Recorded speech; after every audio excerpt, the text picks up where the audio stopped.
央选秀比赛冠军，出道就拿下金曲奖最佳新人。韦礼安最大的优势，除了好歌喉，还有创作实力。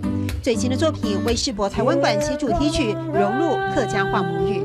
如何把我自己的风格的作品里面加一些，我自己的根源的某一些部分，我觉得是蛮好玩的一件事情。客家话对韦礼安而言，也是代表外婆的语言。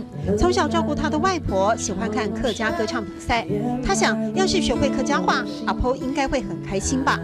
在自己的新作品 MV 中，特地放进小时候和阿婆的合影。韦礼安始终记得充满活力的阿婆等他回家吃饭，声声催促的电话。那一声呼唤我的人，催促我快点踏上归程。那一声其实是外婆打电话来，喂，韦礼安你在哪里？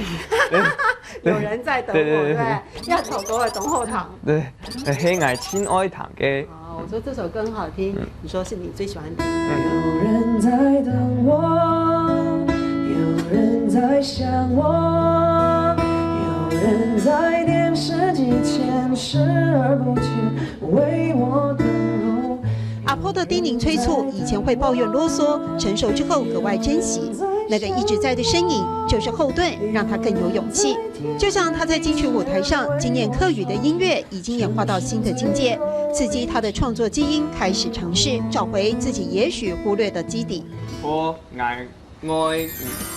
作为全创作歌手，没有自己的母语作品就太可惜了。尝试写客家歌、唱客家歌的韦礼安，也把藏在内心的感情唱给最爱的阿婆听。要条狗的东后堂，黑矮亲爱堂嘅。